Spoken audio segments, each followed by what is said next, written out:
Baik, bismillahirrahmanirrahim. Assalamualaikum warahmatullahi wabarakatuh. Perkenalkan, nama saya Muhammad Firmansyah dari Prodi Pendidikan Sejarah Angkatan 2022 Universitas Negeri Makassar.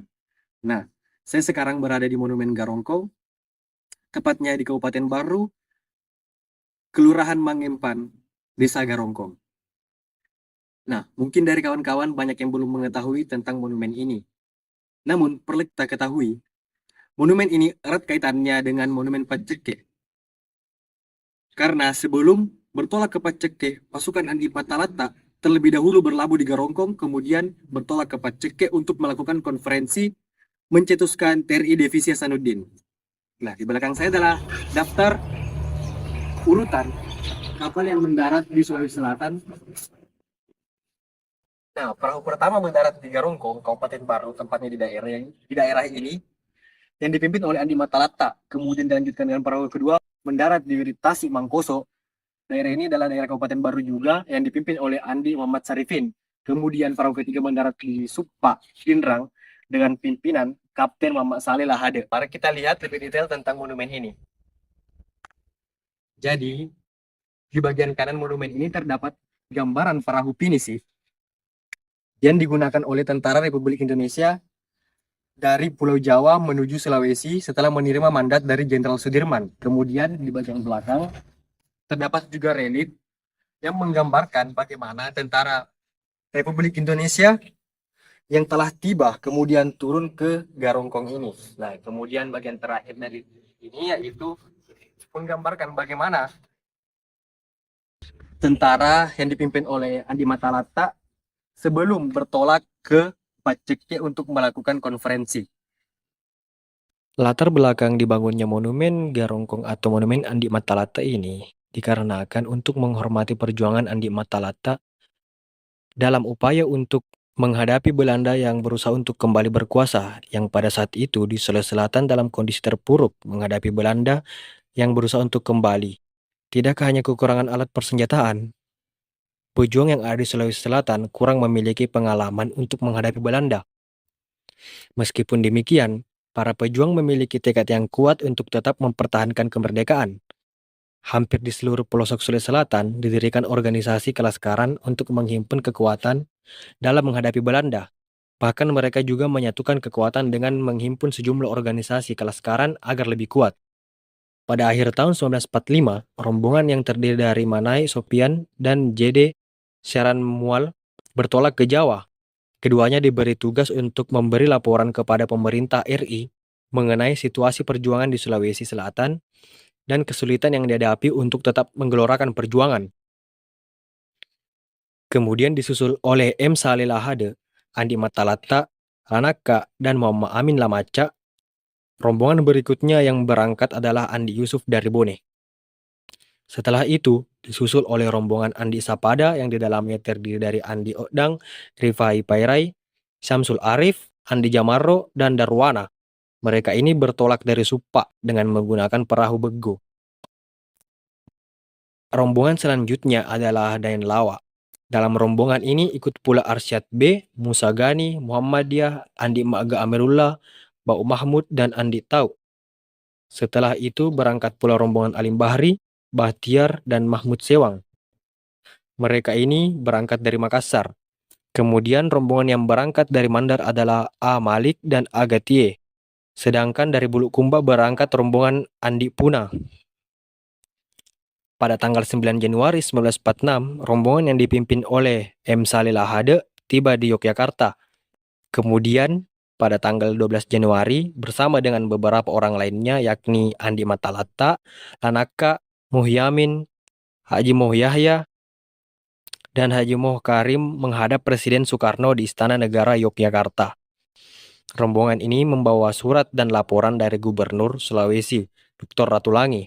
Setelah mengetahui duduk persoalannya, rombongan ini diminta untuk menghadap Sultan Syahrir, Perdana Menteri di Jakarta. Oleh karena jarak ke Jakarta cukup jauh dan untuk mendapatkan hasil maksimal, akhirnya diputuskan membagi dua rombongan. Satu rombongan ke Jakarta dan satu lagi berusaha bertemu dengan Jenderal Sudirman. M. Saleh Lahade berangkat ke Jakarta dan Andi Matalata menemui Jenderal Sudirman. Andi Matalata kemudian berhasil bertemu dengan Jenderal Sudirman. Setelah melaporkan situasi politik dan jalannya perlawanan di Sulawesi Selatan, Jenderal Sudirman memberikan beberapa arahan agar perlawanan di Sulawesi Selatan tetap dapat dipertahankan. Setelah itu, Andi Matalata menghubungi Komandan Batalion Kemajuan Indonesia, Kahar Musakkar. Ketika itu, Kahar Musakkar memiliki kurang lebih 800 orang anggota. Mereka adalah mantan narapidana dari Nusa Kambangan yang kebanyakan adalah orang Sulawesi Selatan. Dalam pertemuan itu, dibicarakan kemungkinan untuk membentuk Tentara Republik Indonesia Persiapan Sulawesi atau biasa disingkat dengan TRIPS. Keduanya sepakat untuk mewujudkan usul itu. Selanjutnya, mereka menemui kembali Jenderal Sudirman untuk memberitahukannya dan sekaligus untuk mendapat dukungan. Usulan tersebut pun diterima oleh Jenderal Sudirman dan kemudian disahkan sebagai bagian dari rencana Markas Besar Tentara atau MBT.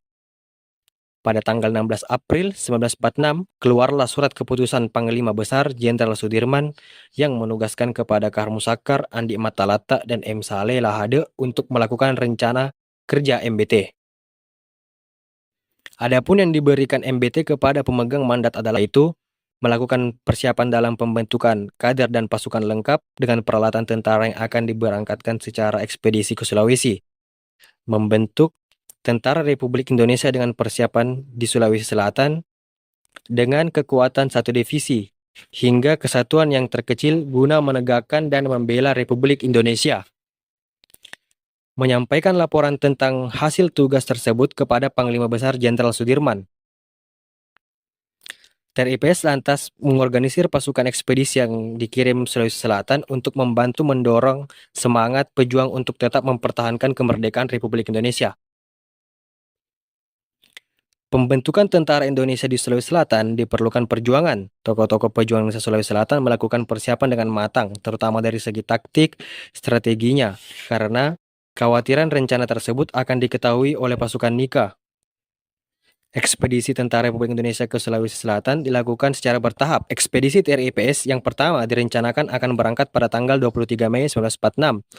Akan tetapi tertunda dan baru dapat terlaksana pada tanggal 27 Juni 1946. Pimpinan pasukan ekspedisi pertama ini adalah Kapten Muhammadong. Pada bulan Juni 1946, TRIPS kembali mengirim pasukan keduanya ke Sulawesi Selatan. Ekspedisi kedua ini dipimpin oleh Matahir Daeng Tompo. Ekspedisi TRIPS yang ketiga dipimpin oleh Letnan Abdul Latif. Pasukan pimpinan Letnan Abdul Latif ini membawa senjata lengkap. Pendaratan ini dilakukan pada awal bulan Desember 1946, yang ketika itu operasi Westerling baru saja dimulai. Hampir bersamaan dengan datangnya rombongan ekspedisi ketiga, rombongan Andi Manyulai mendarat di Supa, kemudian terus ke Maiwa. Di tempat itu, ia bergabung dengan Laskar Pemuda Maiwa dan memberikan pelatihan dasar pertempuran dengan taktik gerilya. Ekspedisi kelima di bawah pimpinan Letnan M. Said dan Murtala dengan membawahi 18 orang anggota juga mendarat di Supa. Tapi sebelum rombongan ini mendarat, mereka dihadang oleh tentara Nika dan akhirnya mereka semua gugur. Sementara pasukan ekspedisi kelompok komando pimpinan Mayor Andi Matalata tiba di pulau kecil bernama Panikiang pada tanggal 26 Desember 1946 sore. Pasukan pimpinan Andi Matalata ini menggunakan perahu jenis Lambo. Pada tanggal 27 Desember 1946, komando utama TRIPS pun mendarat dengan selamat di Garongkong dan dijemput oleh M. Said dan La Ballu. Nah, kemudian di Garongkong inilah dibangun monumen Garongkong atau Monumen Andi Matalata untuk menghormati perjuangan Tentara Republik Indonesia tersebut. Baik, itulah tadi penjelasan saya mengenai Monumen Garongkong atau Monumen Andi Matalata. Jangan pernah bosan untuk belajar sejarah karena Andi Matalata pernah berkata, sejarah tidak pernah dusta, sejarah selalu arif, sejarah menghardik setiap pelakunya, sejarah adalah hitam putih. Sekian dari saya Muhammad Firmansyah. Wassalamualaikum warahmatullahi wabarakatuh.